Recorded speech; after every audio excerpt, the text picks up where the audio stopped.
Good afternoon. This is the 2-minute warning. Please press 1 to ask a question.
Good afternoon, everyone, and thank you for joining today's update on COVID-19. As of today, we have had 965,536 confirmed cases, 1,765 new cases reported since yesterday, 1,117 people in the hospital, and sadly, 12,619 people who've died. Our prayers are with those who've lost loved ones and who are struggling to fight this cruel virus. We're grateful that North Carolina continues to hold steady when it comes to our COVID-19 metrics. But while our numbers remain stable, we're not seeing the decline in metrics that we'd like to see. This tells us that the pandemic is not over. But we do have the power to put it behind us if we do what works. Wearing our mask when we're supposed to, keeping our distance when we're supposed to, and getting vaccinated. In a moment, I'm going to share with you about plans for May and the summer. But first, I'll recognize our Secretary of Health and Human Services, Dr. Mandy Cohen, to share an update on our COVID-19 metrics. Dr. Cohen?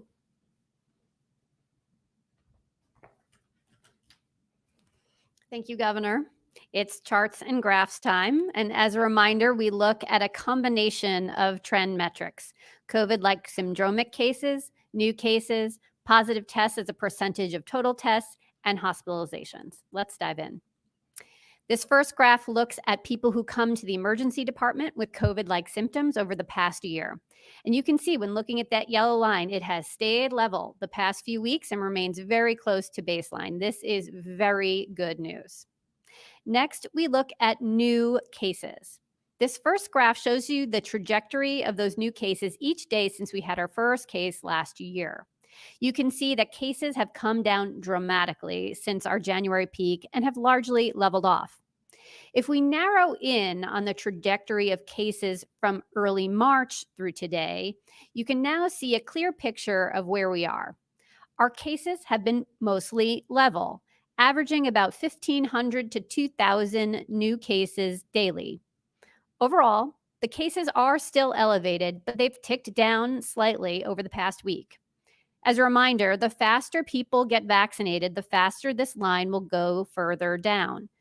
That's what we're seeing in our 65 and over population. With more than 70% of older adults fully vaccinated, we are seeing significantly fewer cases and hospitalizations in older North Carolinians, and that's positive.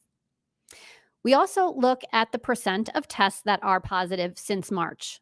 Looking at the yellow line, the percent of positive tests has ticked up just slightly, but really holding steady and averaging around our goal of 5%. I will note that we are seeing some of our lowest levels of COVID testing, and that context is important when interpreting this metric. Finally, we look at day-over-day hospitalizations since March, and you can see, looking at the yellow line, this trend is largely level, up slightly a week ago, down slightly this past week, and the good news is we have hospital capacity. Okay, so in summary, here's where we are. Our surveillance data is close to baseline. It gets a green check. North Carolina's trajectory of cases has plateaued, but with new COVID variants in the state, we need to keep our guard up. Cases get a yellow line. North Carolina's trajectory of tests that are returning positive is level. This gets a green check. And North Carolina's trajectory of hospitalizations is level, but still elevated. It gets a yellow line. Our fast and fair approach to getting vaccines to people is also showing results. As of today, 49% of all North Carolinians 18 and older are vaccinated with at least one dose, and more than 39% are fully vaccinated. As we shared last week, if we work together getting vaccinated and keeping our COVID metrics in a good place, we can lift mandatory social distancing, capacity, and mass gathering restrictions on June the 1st. That's our first goal, and it's a big step to bringing summer back to North Carolina. What won't change on June the 1st is the requirement for people to wear masks indoors in public settings. If you're fully vaccinated, you can already do more things. Yesterday, the CDC said if you're fully vaccinated and you're outdoors and not in a big crowd, you'll no longer need to wear a mask. And that's great news for the almost 40% of North Carolina adults who are already fully vaccinated. Everyone still needs to wear a mask when they are in an indoor public setting. That's where our second goal comes in. Once at least 2/3 of North Carolina adults have had at least one shot and our trends are stable, we will lift indoor mask mandates and lighten other public health recommendations. When will that happen, though, is up to North Carolinians and how quickly people get vaccinated. Fortunately, we now have enough vaccine for everyone. They are free, they're widely available across the state, and in many places, you don't need an appointment. All 3 vaccines are tested, safe, and effective. And last week, we saw just how thorough and rigorous our vaccine safety system is. The CDC and FDA recommended resuming vaccinations with the Johnson & Johnson vaccine after thorough evaluation, finding only 15 cases of a very, very rare blood clot among more than 8 million doses given. For those who have questions, I encourage you to go to yourspot.yourshot.nc.gov to learn about the benefits of the vaccine, potential temporary reactions you might experience, and answering your common questions. We also have a help center you can call, 888-675-4567. We also launched our Bringing Summer Back, Get Out the Vaccine campaign. I'm asking for community organizations, private businesses, and individuals to sign up for the campaign and help us to promote vaccinations in every community across the state. The campaign will run during 2 weeks in May and 2 weeks in June, during which organizations across the state will work together to promote vaccinations. Go to yourspot.yourshot.nc.gov to learn how you can help bring summer back. Thank you, Governor.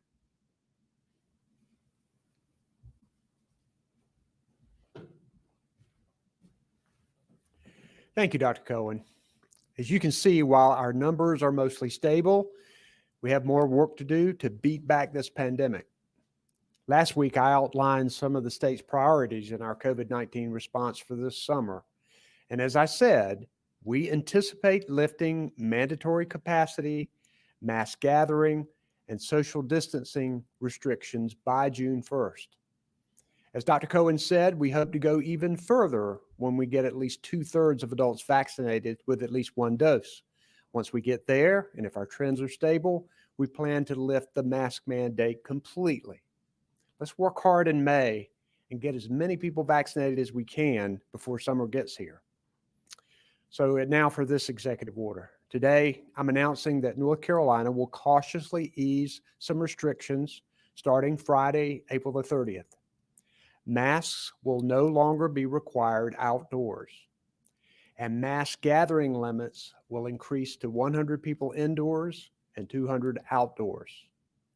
Masks will continue to be required indoors in public places, since this virus still can spread easily when we're inside. Even though we're continuing our dimmer switch approach of easing restrictions, we need to stay vigilant. In addition to indoor masks, many of our strong safety requirements remain in place for public places in May, including social distancing and capacity limits, which continue to be important. Following these protocols, along with getting vaccinated, will get us through this and will lead to easing even more restrictions on June the 1st. But the critical piece of our success is getting vaccinated. We have safe and effective vaccines available for every adult in the state at no cost. They're easy to find, so many different locations. They're convenient appointments and walk-in opportunities. Right now, about half of our adults, as Dr. Cohen said, are partially vaccinated, and almost 40% are fully vaccinated. That's great progress. But to get to 2/3, we need everybody to work on this. Tell your loved ones why it's safe and easy. Give them a ride if they need it. Go get vaccinated yourself if you haven't already. And as Dr. Cohen said, find information at yourspot.yourshot.nc.gov. We've already shown that North Carolinians are made of tough stuff.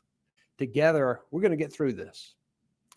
Also with me today is Director of Emergency Management, Mike Sprayberry. Monica McGee and Brian Tipton are our sign language interpreters. And behind the scenes, Jackie and Jasmine Mativier are our Spanish language interpreters. We'll now take questions from the media, and we'll take the first one. If you can identify yourself, please, we'd appreciate it.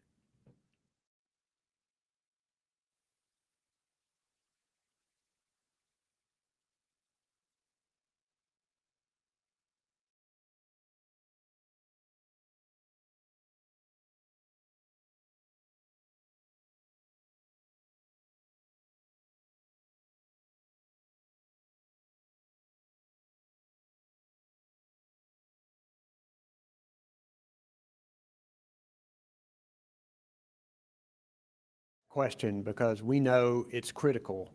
One incentive you just heard us mention that, today for the next order, beginning April 30th, we are lifting the mandate on outside masks. And if we can get to 2/3 of our adult population at least partially vaccinated, we plan to lift the indoor mask mandate. So that is a real incentive. We're also talking about other things with local groups, and a strong campaign is starting. And I might let Dr. Cohen tell you a little bit more about some of the things we're doing to try to get people to get vaccinated.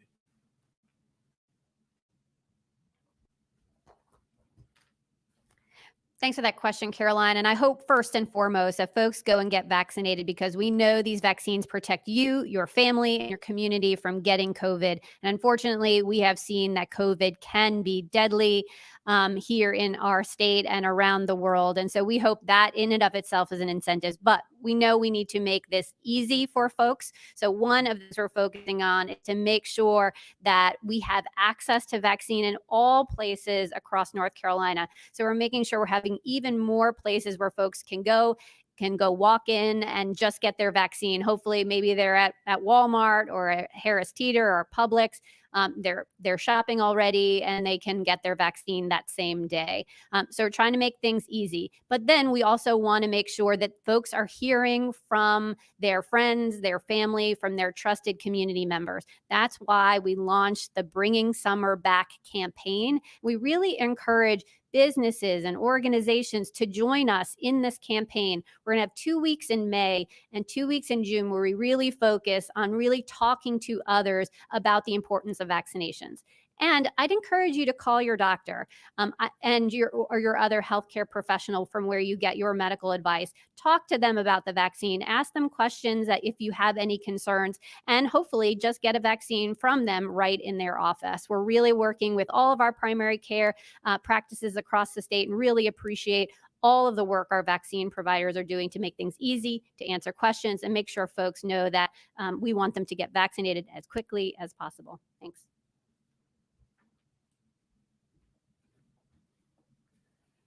Thanks. Next question, please. Our next question is from Ben Sessoms with the News and Observer. Thank you for taking my question, Governor Cooper. This is Ben Sessoms at the News and Observer.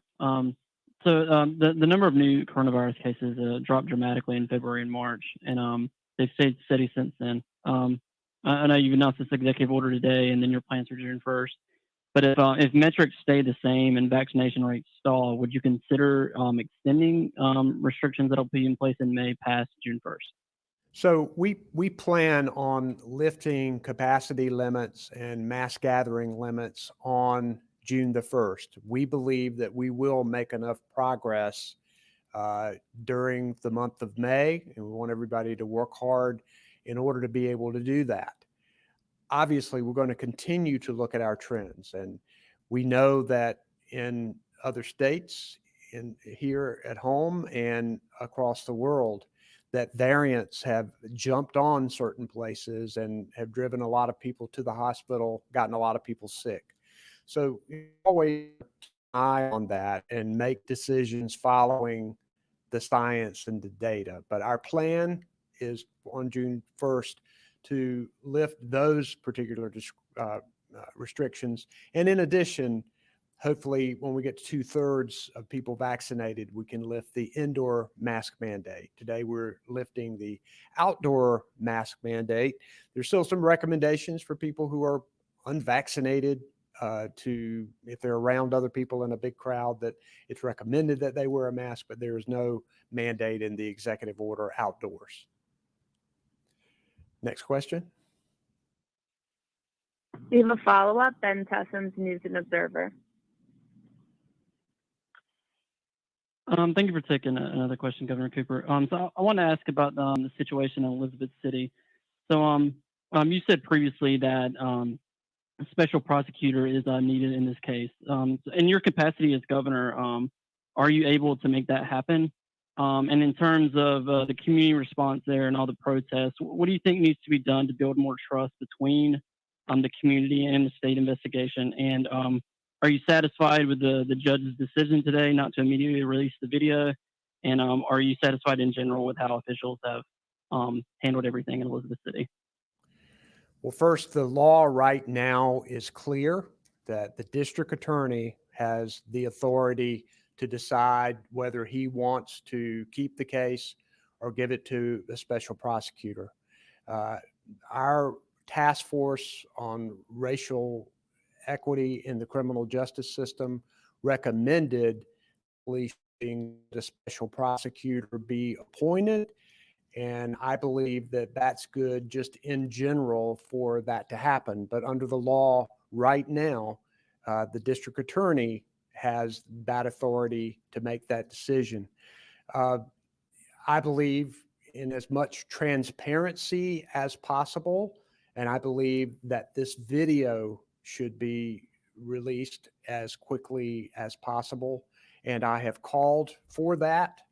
I also know that our state officials are working closely with local officials on making sure that protests are peaceful, people are speaking their mind, and I think so far protests have been peaceful.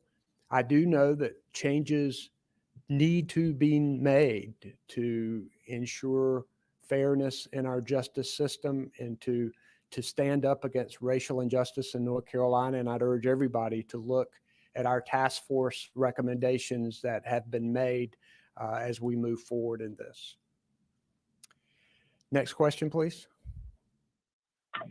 Our next question is from Brian Anderson with the Associated Press. Hi, Governor. Hey, Dr. Cohen. Brian Anderson here with the AP. Had a question for Dr. Cohen. We see on the state dashboard that fewer than 85,000 people got first doses administered last week, which would be the lowest weekly count since the end of December 2020. And it seems that that percent partially vaccinated number, it would take forever to get to 2/3 if it continued at this progress. How concerning is that to you? And what's your message to folks who are still not coming in for even a first shot? Well, thanks, Brian. We have noticed that there's been a slowing of folks coming in for the vaccine. I think it's why you're seeing us do things like launching a campaign to bring summer back and make sure that we're getting a whole state of North Carolina effort to remind folks about the importance of vaccinations. We want folks to know that they are safe and effective. And what I would say is we're also changing the way in which we want to approach folks. No longer are we thinking about large mass vaccination sites, but rather making sure that it's easy for folks to access very close to their home. We now know that most folks, not only here in North Carolina, but around the country, can access vaccine within 5 miles of their home. And that's really good news. So we want folks to know there aren't long lines. There isn't a scramble to get appointments. There's supply here in North Carolina. It's easy for everyone to access, and they're completely free. So go sign up and make sure you're getting your vaccine today. A lot of places have walk-in appointments. And again, we're just encouraging everyone to share the message about the importance of vaccination, not only for the individual who gets it, but for our entire state. It makes us healthier. Thanks.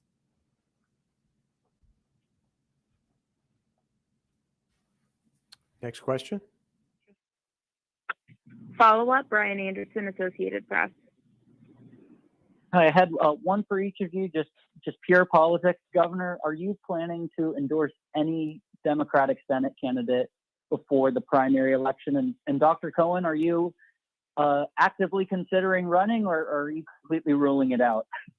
I don't have any plans to endorse at this time. Dr. Cohen?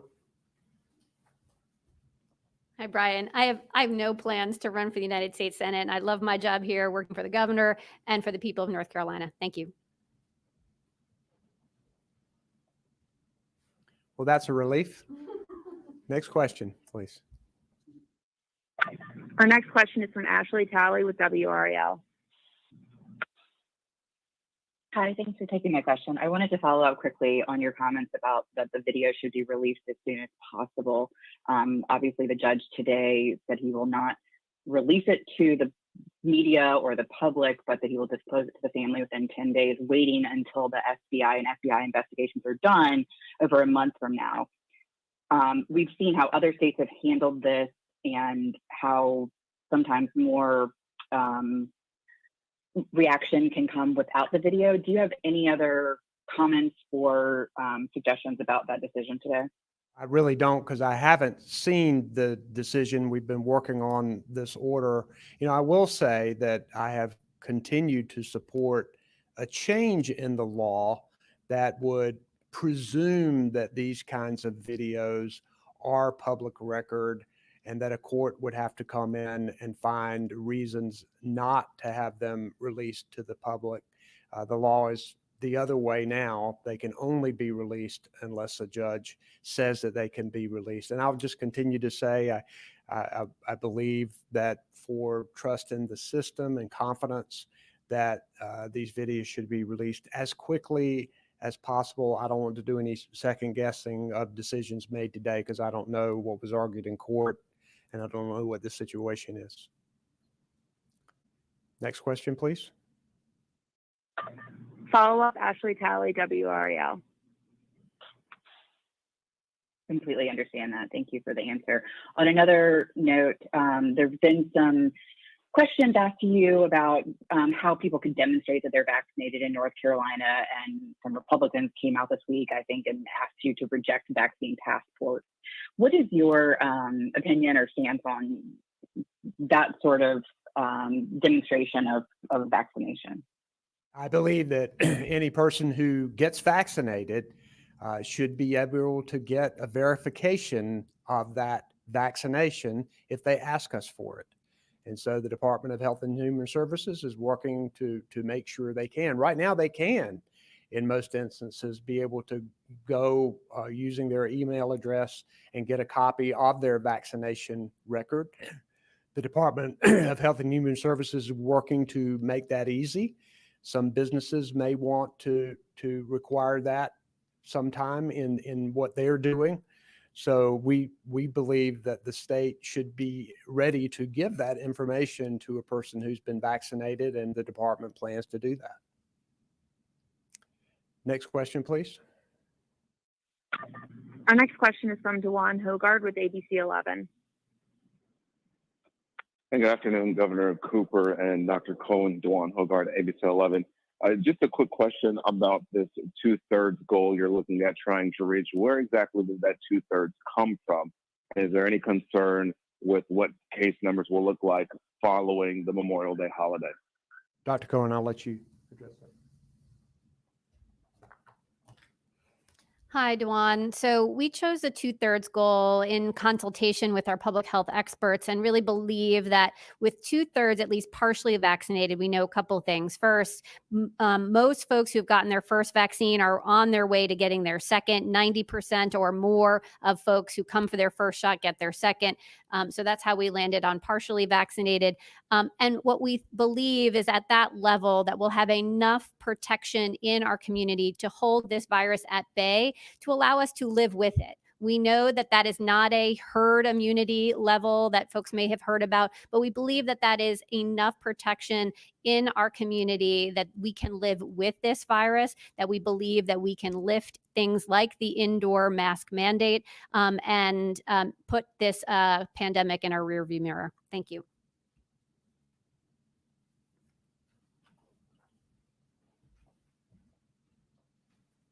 Next question, please. Follow-up, Dewan Hogard, ABC 11. Thank you. And Governor Cooper, with respect to what's happening in Elizabeth City, just yesterday, Senator Danny Britt released a statement saying not releasing this footage, or at least in the terms of this goal, the law rather, the goal was to remove politics from the decision-making process and to forestall the possibility of a law enforcement agency refusing to release video. Now, do you foresee that then a judge today not deciding to release that video, does that instill any public trust? Does it promote transparency at all, do you think? Interested in your take on that. Well, I did not hear the arguments in court. I've been here at the Emergency Operations Center today, but I will tell you, I believe that video like this in all situations should be released as quickly as possible, and that the law should be changed so that video is presumed to be public. You always need a safety valve for a judge to rule that there may be some portions that would not be public, but we believe the law should be changed, and I continue to believe that the video here and in these kinds of cases should be released as quickly as possible. Transparency is important. Next question, please. Our next question is from Reuben Jones with Spectrum News. Good afternoon. This is Reuben Jones from Spectrum News in Charlotte. I just want to clarify on the outdoor mask mandate changes that high school athletes now will be clear not to wear a mask when they are participating in sports outside. And I also wanted to ask about companies. At what point do you tell companies it is safe to start bringing people, more people back into in-person work? Dr. Cohen, address those. Hi, thanks for that. Yes, with the changes we're making related to the mask mandate today, for those doing youth sports outside, they will no longer need to be wearing a mask when they are actively doing their sports. I do want to remind folks that folks under 16 are not able to get vaccinated, so they are an unvaccinated population. For all of our unvaccinated population, whether it's children or adults, we continue to recommend that folks wear masks outdoors when they can't be distant from other people. So the unvaccinated population, we continue to recommend wearing masks. However, today's changes in the executive order do allow for youth sports when folks are playing youth sports outside, that they do not need to be wearing masks. And could you repeat your second question? Yeah, sure. It was about at what point do you recommend companies that they can start bringing people back into in-person work? Thank you. Sorry about that. So I think that there are businesses clearly that are open and folks are working in person. I think we want to make sure of a couple things. One, that there is still a requirement for masks indoors. You still want to make sure you're doing social distancing to the greatest extent possible indoors as well. So I know that folks are starting to transition back to in-person work, but we just want folks to be as thoughtful as possible as they do it. Make sure that you're continuing to follow our guidance. Mask, social distancing, hand washing are going to continue to be important pillars, particularly until we can get 2/3 of our adults vaccinated. And I would also encourage all businesses to join us in the Bringing Summer Back campaign, and to encourage all of their employees to get vaccinated. Have a vaccine day. Make sure you're giving time off both for the vaccine and for recovery, and making sure that you're encouraging folks who do work in your businesses to get vaccinated as soon as possible. Thank you. Next question. Our final question today will be from Michael Hyland with CBS 17. Hi, this is Michael Hyland from CBS 17. I want to ask first, more specifically related to the proposed body camera legislation. I know you talked about you supporting presuming those records be public. Do you think it needs to be on any particular timeline? There's a bill that Democrats are supporting here that would make those records public in 48 hours. I believe in the task force that you had put together, they had recommended, I think, 45 days. Do you think there needs to be a specific timeline in place so there's some more certainty about when video like this would become public? So I don't have a particular timeline in mind. I do, when this law was passed in 2016, I said at the time that I believe that we had it backward, that we should presume that these records are public and that a judge would have to find a reason not to make them public instead of what the law is now, that they are presumed to be not public and that a judge would have to open that up. I think that presumption is important. I'm not sure about the amount of time. I think that's something that we should discuss regarding legislation.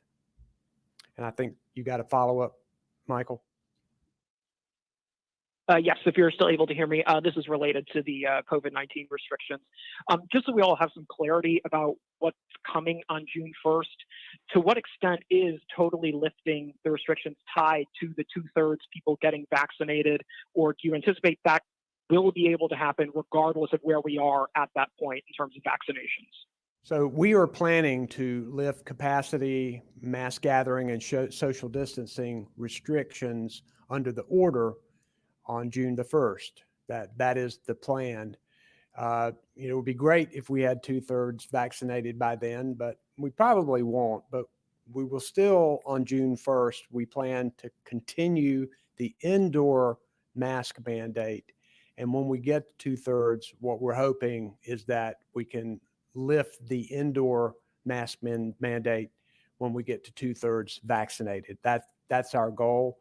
And we look forward to that day. I know everybody does. And thank you guys for being with us today, and we appreciate it. Stay safe. Thank you.